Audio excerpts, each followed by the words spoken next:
What is up, everybody? Happy Wednesday. Welcome into an all-new episode of the Pack a Day Podcast. I'm your host, Andy Herman. You can follow me on Twitter at Andy Herman NFL. You can follow the podcast at Pack a Day Podcast.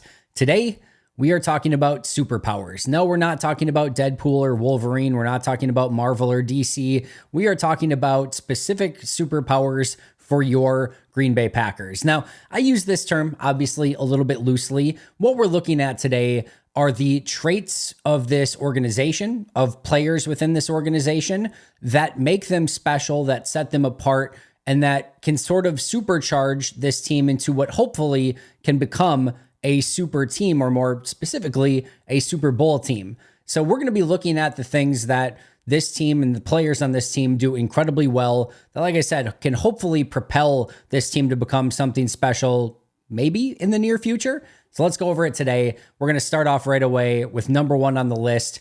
And I'm actually going here with not a player on the team. I'm going with the Packers front office, and more specifically, their ability to find solid to good players almost anywhere. It is uncanny that they can just find players off of practice squads and they can become good players. Rasul Douglas and Bo Melton are examples of that. Alan Lazard is an example of that. Like, they can just serve, and obviously this all goes back to drafting and developing and the whole scouting process from day one when you start scouting these players in college. And then it goes above and beyond that when you start doing the preseason scouting and the pro personnel group gets involved. But they have the propensity and the ability to find these players anywhere. Practice squads, 7th round picks, like legitimate late round picks like Rasheed Walker, who can come in and he's going to be a good player. I'm not saying it's 100% hit rate by any stretch of the imagination. Lou Nichols didn't work out. There've been a variety of 7th round picks who have not worked out. That's okay. But the fact that they can still find solid, good, serviceable players at all levels of the draft, in free agency, in street free agency, look at like Daniel Whalen, the punter. He's playing in the XFL. And they're like, yep, we found him. He's going to be our punter from now on. And he's good. Carl Brooks, late round pick, immediately comes in and is a big time contributor on that defense. And I think he's set for even better things in year 2. Dontavian Wicks in round 5. We talked about Rasheed Walker in round 7. Zach Tom, day 3. Romeo Doubs, day 3. Guys like Devondre Campbell, who was just chilling, before they signed him to a 1-year, $2 million deal a few years ago, and he becomes a first-team All-Pro. Keyshawn Nixon, guy who they signed off the street, who had $0 guaranteed. The bare minimum contract that you can give that guy. He becomes a starting nickel corner, a 2-time All-Pro kick returner, punt returner. He does a little bit of everything. Special teams guy. I would just find that guy. No problem at all. It is really something pretty special. Now, finding great players, finding generational players, All-Pros, Hall of Famers, those are hard things to do. And this team, I think, still needs to do a slightly better job in maybe developing and drafting some of those marquee players that can really propel you to a Super Bowl. But man, my goodness, do they have a real true skill and superpower for finding good talent almost anywhere. Like, I don't even, worry anymore of all right, they're just going to be able to find somebody. I think Goody's been very creative with this as well. I go back to when they found Jared Valdir that was still out there. He could, come and be a rotational guy. Rick Wagner, kind of as a mercenary offensive tackle who played really well for them in that season. It's just been really, really impressive. And again, it can be undrafted free agency, street free agency, trades, practice squad signings, all of it. And they can find it. So that to me, and I go back to this too. When I always hear the Packers got to make a trade at the trade deadline, or they need to pick up so-and-so player, they need to sign. There's definitely a time and a place for that. There's no question about it. But this league is really, and I talk about this a lot, is about kind of superstar players. And then you've got a huge wide range of sort of good to really good to average players. And then you've got some not as great players, rotational guys that you're constantly sort of rotating through at the bottom end of your roster. Now, like I said, Green Bay does a phenomenal job finding those good players. They're really good at it. But most of the time, these big time all pro Hall of Fame, like those guys don't come available, certainly at like the trade deadline and things like that. I'm sure there's exceptions that we could go over, but for the most part, you're finding those kind of middle ground players that, yeah, in a pinch could help you if you've got an injury. But I don't even worry about those so much anymore because I have faith in Goody and company that if they need to find, corner in the middle of the year, we'll just pick up Rasul Douglas off of Arizona's practice squad. No sweat. We got this. We know exactly who we want to target. Again, I'm not saying it's 100% success rate, but I think it's as good, if not better, than any other team in the league at finding those players that can come in and help you in pretty much any freaking avenue. And it consistently impresses me because I cannot stress to you enough how hard those things are to do. Teams give up a lot for those good players because they aren't as good at drafting, developing, and finding those hidden gems. And Green Bay just has a complete knack for it. You can look up and down the entire roster at all of the different depth pieces, rotational pieces that are good football players that they've just found on day 3, throwaways, all of it. They have all of it, and they've done a great job on it. Number 2 is their depth and specialization of playmakers. We've talked about it, but it still is pretty stunning to me that this team has so many players at the skill positions on offense that can affect this team in a positive way. From Christian Watson to Romeo Doubs to Dontavian Wicks to Bo Melton to Jaden Reed to Malik Heath, Ben Sims, Luke Musgrave, Tucker Kraft, Marshawn Lloyd, A.J. Dillon, and of course, Josh Jacobs. That's 12 dudes right there. That is 12 players that can help you win football games every single week. And it's going to be a lot to feed all of those mouths. They're all going to be hungry. They're all going to want the rock. They're all going to want to be featured in some capacity. Maybe not Ben Sims, maybe not Malik Heath as much, but trust me, these guys still want to be involved in the offense in some capacity. And they have a lot of guys that are capable. They have a lot of guys that are talented. They've got a lot of guys who can do it. But the first of all, the fact that they have all of that depth, the fact that they have all of that playmaking is impressive in and of itself. But then that it's not redundant. And we've gone over this before, but I'm at the risk of repeating myself. I'm going to say it again. You've got your overall back in Josh Jacobs. You've got your speed back in Marshawn Lloyd. You've got your power back in A.J. Dillon. You've got your overall tight end in Tucker Kraft. You've got your receiving tight end in Luke Musgrave. You've got more of a blocking tight end, who I actually think could be a little bit more than that, in Ben Sims. You've got your deep speed wide receiver in Christian Watson, your possession wide receiver in Romeo Doubs, your slot gadget, we can get him involved in a variety of different ways, receiver in Jaden Reed. You've got your sort of Alan Lazard goon, where we're going to do a lot of blocking and going over the middle in Malik Heath. Bo Melton, who can do some of the same stuff that Jaden Reed, but he's kind of a blend between kind of a Jaden Reed and a Christian Watson. Dontavian Wicks is your route running specialist. Like, you have one of everything. So it's not just that you are deep at these positions, it's that you are deep and you have versatile, unique pieces at each of those positions. And that is what's going to give Matt LaFleur a lot of his flexibility to use those guys at any way that he seems fit, any way that he thinks he can attack an opposing defense, because there's sometimes you don't have those ingredients. You might say, man, I really wish we had a tight end that can get up the seam. Oh, we do. You Luke Musgrave. Man, I really wish we had a tight end that, isn't going to necessarily be a tell. He's not just a receiving guy. He can do some blocking as well. Can do some running. Oh yeah, we have that. Tucker Kraft. Wish we had a little bit more of a blocking. Yeah, Ben Sims. I wish we had a guy that could really power between the tackles and maybe truck somebody. All right, A.J. Dillon. I wish we had a running back that could do a little bit of everything. All right, Josh Jacobs. I wish we had a speed running back. All right, Marshawn Lloyd. And we can go all of them one by one, but whatever that play calls for, whatever weakness the defense has, if it's against speed receivers, if it's against possession receivers, if it's against tight ends up the seam, if it's against tight ends on rollouts that you can get the ball in their hands and they can run after the catch, whatever it is, Green Bay has a solution to that problem, or they have a answer or a way to exploit that weakness on that opposing defense. And that is, to me, what is also a big time superpower for this overall team, and specifically on their offense.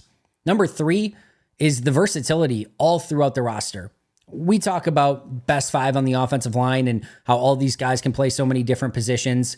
Why that's important is you are going to have injuries throughout the course of the season.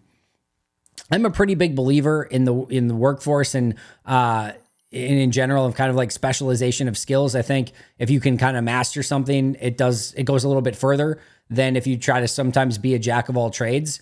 But this is not a situation where you have a 90-man roster all throughout the season and you can really focus on specializing players. You've got a 53-man roster. A bunch of those guys are going to get hurt. You've got a 48-man game day roster, and you're going to have injuries even on game days. And you have to be able to fill positions with versatility and a lack of depth with those game day rosters.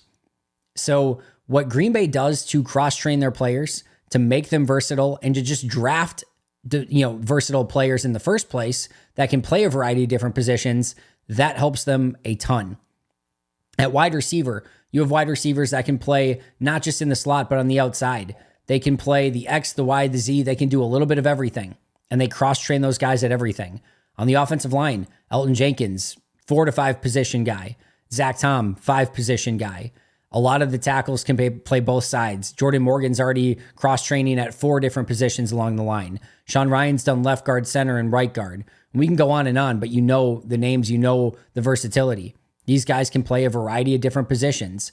They've got some off-ball linebackers that could kick inside if they wanted to. They've got some guys inside that could kick outside if they wanted to. Edgerrin Cooper, Quay Walker, Tyron Hopper.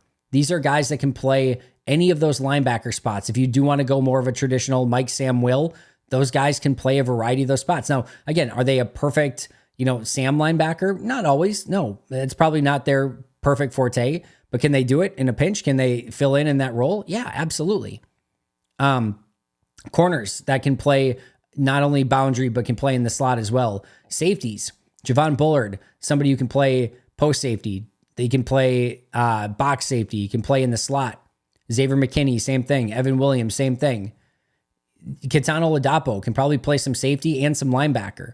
Like these sort of things. Keyshawn Nixon can play offense, defense, and special teams. Both kick coverage, kick returns, punt returns, almost anything. So that level of versatility does wonders for you as you have injuries throughout the course of the season. I just think the Brian Gutekunst quote at the league meetings was so smart when he was talking about the linebackers and basically saying, that specialization of skills. And as I say every time, I'm going to paraphrase this in a pretty significant way. But the way that I interpreted it was, we could have a run stopping linebacker and we could have a, pass coverage linebacker and we could platoon those guys. And again, I'm very much paraphrasing here, but what's going to happen is one of those guys, let's say the run stopping guy, gets hurt. And now the pass coverage guy has to play every single down.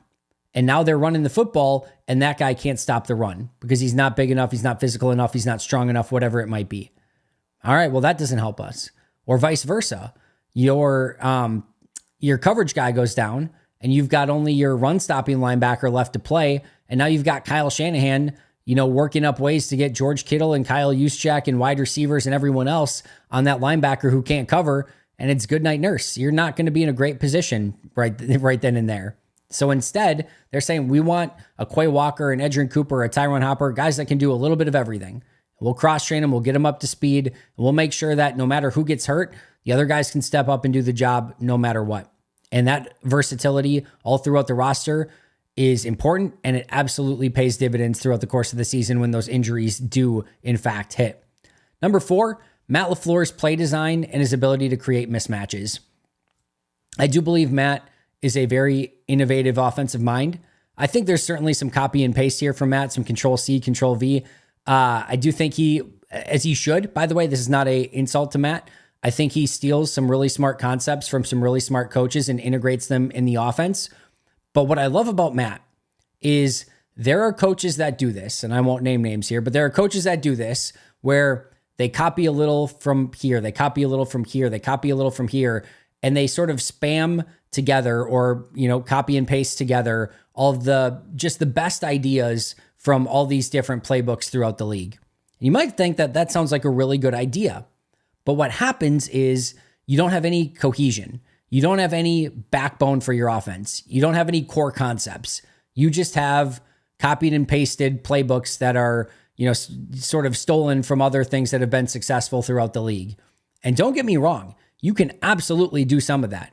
You can find a play that you like and you can integrate it into your offense. And teams do that every single freaking week. It is a copycat league, but you have to have your base concepts that you go off of. And the better coaches will take those concepts that they find throughout the league and merge them and meld them within their offense. And that's where Matt's really good at taking those ideas, but putting it in the context of what his team is already prepared for throughout the course of the season, in different formations that they already use, with the personnel that they already have. Like, that's the way that you integrate it. And that's what Matt's really good at. It's copying those great concepts without sort of just putting together this hodgepodge playbook that doesn't really have a backbone, doesn't really have a core concept. And that's where, again, I think Matt is really good. He also is great at reading defenses. I think he's one of the most prepared coaches at figuring out what defenses are going to do against him. Now, he will get thrown off from time to time, as every coach does. And I do think he can do a better job of making in-game adjustments. What game was I watching this past season? Oh, it was against Xavier McKinney and the Giants. They ran, I don't know how many end arounds and reverses and pop passes, and it did not work all game long. And then, if you remember, they had the 2-point conversion opportunity that they needed to convert at the end of the game to, I think, go up 3. I think they were up 1, and the 2-point conversion was to go up by 3. And what do they run? They run a little pop pass to Jaden Reed. It hadn't worked all day long, and surprise, surprise, it doesn't work against the Giants in that situation. They don't get the 2. The Giants go down, I think, kick a game-winning. I know obviously the Giants won. I think it was a game-winning field goal, though, and the rest was history. So I do think there's things that Matt can do to, all right, recognize some of those things that he thought were going to work weren't working, and you need to make those in-game adjustments. But overall, I do believe that his ability to find those mismatches, to attack the weaknesses of the defense, and to know the trends and the tendencies that other defensive coordinators are going to go with, and then how to attack those. He also does a great job of baking in, sort of solutions to everything, so that if Jordan Love gets to the line and it's a run right, and, they don't have it's set up to stop run right, he's got a pass on the backside, a little bit of a run solution there. That's a very watered down, simplified version of it, but he has things baked into the offense where if you don't get the ideal look, you can change out of it and you can have a play that's going to work against the defense that you're getting the look of. So I think he does a brilliant job. I think he's going to continue to do a brilliant job. And I think it is a true superpower of this team and of this offense. Number 5, the gravity of Christian Watson. I'm not even necessarily talking here just about the playmaking ability of Christian Watson. I'm talking about his legitimate size and speed down the field that will threaten defenses, that will make them aware of where he is on the field. You have to have guys like this. You have to have guys that can take the top off of a defense and that really open things up underneath for your other players. Christian Watson, when he's on the field, without even catching a pass, will make things easier for Luke Musgrave and Tucker Kraft, Bo Melton, Jaden Reed, Dontavian Wicks, Malik Heath, Josh Jacobs, all of them. He will open up that offense just based on his gravity and pulling safeties and corners down the field. If you don't have that, go back to when Jordy tore his ACL. And I remember it as clear as day. They were playing against the Rams, and I was in my end zone seats in my season tickets, and I was watching, and the Rams came out in cover 1, and you did not ever go cover 1 against Aaron at that point. You would never, ever go cover 1 against Aaron, because he will beat you down the field with his arm every single time. The receivers will get releases, and you're just going to throw sideline routes all day. You're going to throw back shoulder. You're going to throw everything. And Rodney McLeod's sitting in single high safety, and he's like 15, 20 yards off the ball. And I'm like, good luck, Rams. You're in for a very long day because Aaron's just going to rip you apart. But he didn't. The Packers got away with a win that day. They did not play good football. The Rams had actually a great defensive game plan. What you saw, and really the first real sign of kryptonite for Aaron Rodgers as he went through some of the struggles when Jordy went down, they didn't have a receiver that could win deep on the outsides. They didn't have that guy that could press down the field. That connection with Jordy down the field that was just automatic so many times. And Greg Jennings before that with Aaron, they didn't have that guy. They had a lot of possession wide receivers, some slower wide receivers, and wide receivers on the outside that, quite frankly, the defense just wasn't worried about. And how they played it, Rodney McLeod was in that single high, making sure no big plays. They pressed on the outside. They pressed in the slot. There was no easy throws to be made. They were aggressive up front. They had multiple players in the box. They had a box safety in, so you couldn't run the ball. You were outnumbered in the running game. The receivers struggled to get off of press man coverage on the outside. And in the odd chance that they did, Rodney McLeod was there to clean it up. And it was sort of the first time that a team really put together a game plan against Aaron that worked well. And then the rest of the league started to copy and paste it. If you have a Christian Watson on that team, that never happens. Aaron's still got that deep threat down the field and everything else opens up because of it. But Green Bay didn't. They didn't have that deep threat, not a consistent one. And it really changed the offense. It changed the way that defenses played against the offense. And the offense was far less effective than it ever had been in the past. And it took until Devontae Adams kind of had that breakout and was such an unbelievable player that things kind of got back to normal for Aaron and he won 2 more MVPs. So Christian's ability to open things up for the rest of the offense just by existing out on the field is an important trait. Now, his kryptonite is injuries, and he's got to find a way to mitigate that and stay on the field. But when he is on the field, make no mistake, he has a superpower. Teams are aware of it, and they do not want to get beat by it. Number 6, Jair Alexander's man-to-man coverage ability. Not only is this a superpower, it is a legitimate big-time reason why I think this Jeff Hafley defense has a real opportunity to succeed. You've got to have a guy that can match up man-to-man. If you're going to go blitz heavy, if you're going to go aggressive, if you're going to go press man on the outside, you better have a really good corner that can stick in man-to-man coverage against some of these really good wide receivers throughout the league. Because if you don't, they're just going to smoke you off the line. They're going to get big gains, and you're going to have to go zone coverage in a second, in milliseconds. You're going to have to change things up immediately. But the fact that they have a Jair Alexander who has that coverage ability, who can match up with really good wide receivers like Justin Jefferson, and I'm not saying he's going to win those every time, but he's going to make it competitive. He's going to make it hard on those wide receivers, and that quarterback's going to look over, and he's going to say, Jair's covering him. I don't know if I want to throw that way.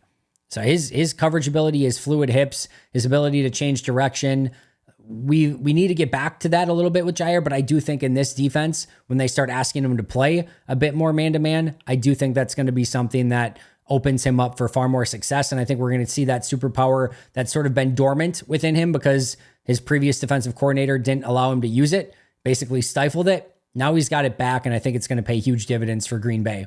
Number 7's an interesting one. Rashawn Gary's ability to convert speed to power.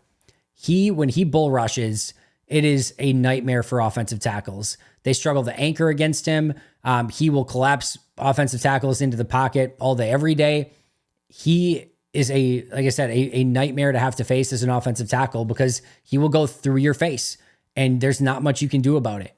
There's a couple guys in the league that can anchor well enough and manage it. But for the most part, a lot of these tackles, pass heavy offense, they're 300, 305, quick feet, and Rashawn Gary can just bench press him right back into the QB.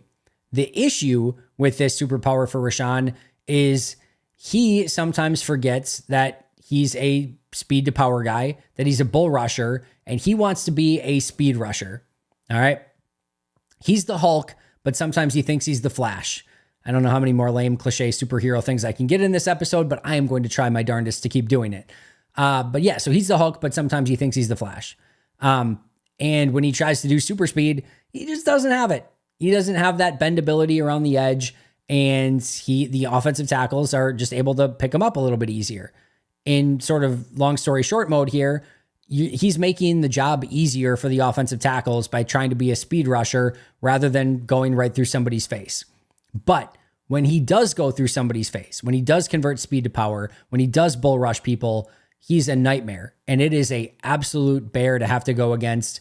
And I can't even imagine, there are very few things that Myles Garrett, Max Crosby, there are a few, but that strength and that speed coming at you a million miles per hour, go watch the recent videos that Rashawn's been posting. He's a menace. He is a freak and in all the best ways. And when he comes at you right at your face and says, I'm going to go right through you, that's when, as an offensive tackle, you start worrying about your day. So it is a legit superpower, but he mitigates it and minimizes it by not utilizing it as much as he should. I'm hoping that changes this upcoming season. Next up, this might be premature. this might be a little too early, but I'm going to say it anyway. Edgerrin Cooper's first step explosiveness. It is different. It is unique. It is special. His speed flashes at practice. It flashed off the tape from Texas A&M. I believe that it is going to be something that serves him insanely well and is a huge change of pace for this defense. We talked about that first year for Quay Walker, that first year All-Pro. That was a huge signing. He was so good that season. But these past couple of years, it has not been the same. And specifically this past year, Devondre just fell off. He did not have the same speed. He lost a step and a half, and it was pretty evident. Maybe he gets that back in San Francisco. We'll see. I know he seems to be very happy in San Fran, happy to be out of Green Bay. Sounds like he thought maybe they didn't utilize him correctly. I disagree with that. But I do think that he wasn't quite as fleet of foot as he was in that first year in Green Bay. And now you get a linebacker that is I think, going to be immediately one of the fastest linebackers in the league, who's already showing some good instincts. That's going to be unique. That's going to be different. And that's going to be a true superpower for Jeff Hafley to utilize. Next up, this may be lame. This may be cliche. This may be, I don't even know what you want to call it. Probably just lame. But I'm going the locker room. There's a reason why Ted Thompson wanted to draft quote unquote Packer people. He felt like building that locker room, having guys that he could trust, and having guys that were obsessed about football was going to be what was in the best interest of this team as a whole. And I think there's a chance that this is one of the best locker rooms that the Packers have ever assembled. I think these guys are hungry. I think they're motivated. I think they're in it for the right reasons. I do think they eat, drink, sleep, breathe football. And I think they're going to be ultra motivated to keep getting better and better and better and better. Not to equate this to youth sports. I think that's a little bit lame and cliche as well. But I coach my son's youth soccer team. And we've gone over the past year from a team that has struggled at times to a team that is now playing up an age group and are, I think, 15-1 on the season now. And the reason for that, I would love just to say, is clearly my coaching. The reason is because they are the hungriest group of 10, 9, and 8-year-old soccer players, 10 and 9-year-old soccer players that I have ever seen in my life. They cannot get enough. They are constantly training, constantly working at it, constantly going to special practices. They eat, sleep, breathe, drink soccer, and it shows. They have gone up exponentially in the past year and a half because of all the time, effort, and energy that they're putting into it. And that's just life. When you input that much, your output is going to be that much greater. And I believe that's going to be the case in Green Bay. They are inputting a ton of amazing stuff with what is, by all accounts, from what we hear from the coaching staff, LaFleur, Goody, Jordan Love, everyone, of how this group is that motivated, that they're diving into the playbook, that they're all showing up to OTAs, that they're all supporting each other. This wide receiver group is not trying to snipe snaps or touchdowns from each other. They're all celebrating each other when they get the touchdown or when the other person gets the touchdown. It's a special group. And I do think that breeds success. I think that breeds winning. I think that breeds wanting to be the best. And I think a lot of times that can breed something special. I'm hopeful. Vibes are just vibes. We'll have to kind of see it come to fruition, but those seeds are planted. You have something special growing, and hopefully it does sprout into something. That's some really lame cliches today, guys. I am on one. And hopefully it does sprout into something that does become something really amazing. And because I think it can, I really, truly think it can. And I do think that is something that is truly special about this team. All right, a few more before we get out of here. Kenny Clark's leverage and technique, just so fun to watch. He plays with phenomenal leverage. He gets inside on the pads. He gets underneath. He plays low. He plays with great pad level. We can make fun of the Mike McCarthyisms here. Fundamentals, pad level, all of them. But Kenny Clark embodies it, and that's why he wins. Like Kenny, if you look at Kenny, right? This is not some 330-pound guy that can just win because he's massive. Or like 6'6", you think of your Chris Joneses, think of your DeForest Buckners. Like, he's not that, right? He's not just like this unbelievable Calais Campbell in his prime. That's not who Kenny is, all right? He's not Aaron Donald. He's not Geno Atkins. He's not Fletcher Cox in his prime. He's not these guys that can immediately explode upfield. He's not like a Dexter Lawrence who has this unbelievable blend of size and quickness. That's not Kenny either. Kenny is a really good athlete, but he wins on technique. And that is a true superpower of his. And he had it from really such a young age. It's why he was able to be as good as he was early in his career when he was so young. He focused on the details.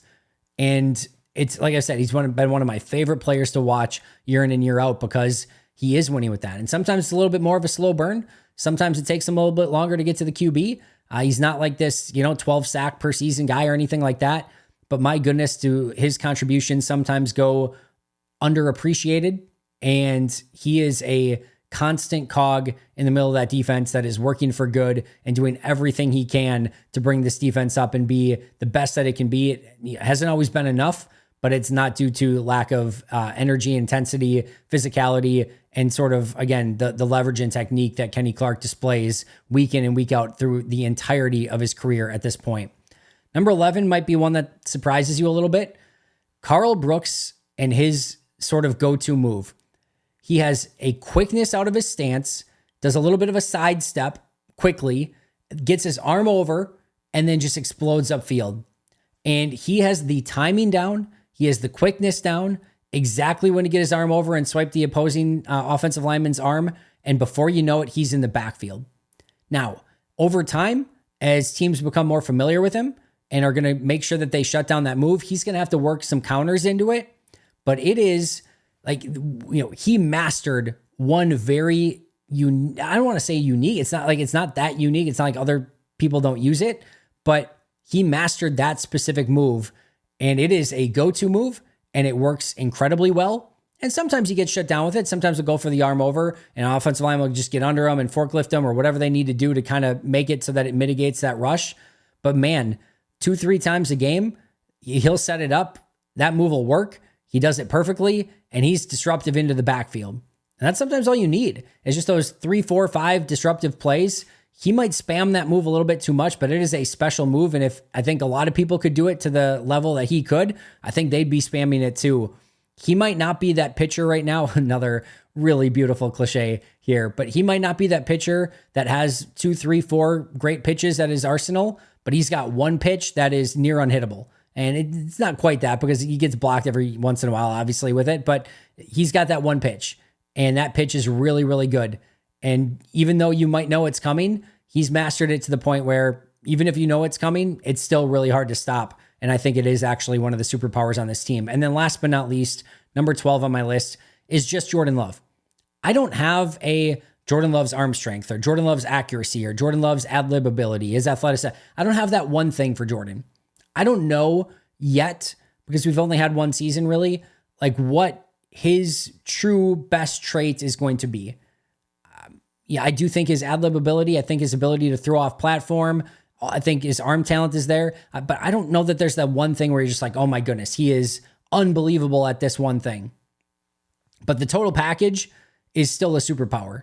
And listen, in this league, you have to have a franchise QB. Just having a franchise QB is a cheat code or a superpower in and of itself. And the Packers have found theirs in Jordan Love. And that is, like I said, its own superpower. It's its own thing that gives you a puncher's chance at a Superman puncher's chance at a Super Bowl every single year. And with Brett, even though they had that puncher's chance every year, it only got them one. Only. With Aaron, they had that chance every year, got them one. With Jordan, we'll see. Maybe he'll be the guy that gets more than one. Maybe he's the guy that plays great and just doesn't get any. We don't know. But having him on the team and what he's capable of is something that, again, gives you that opportunity to compete for a playoff spot in Super Bowl year in and year out. And even in his first year as a starter with an extremely young team, they were right in that conversation at the end and were a couple plays away from going to the NFC Championship. So those are the 12 positives. The Packers front office and their ability to find good players, depth and specialization of playmakers, versatility, Matt LaFleur's play designing and ability to create mismatches, the gravity of Christian Watson, Jair's man coverage skills, I should say, Rashawn Gary's ability to convert speed to power, Edgerrin Cooper's first step explosiveness, the locker room, Kenny Clark's leverage and technique, Carl Brooks's go-to move, and just Jordan Love, just Jordan freaking Love.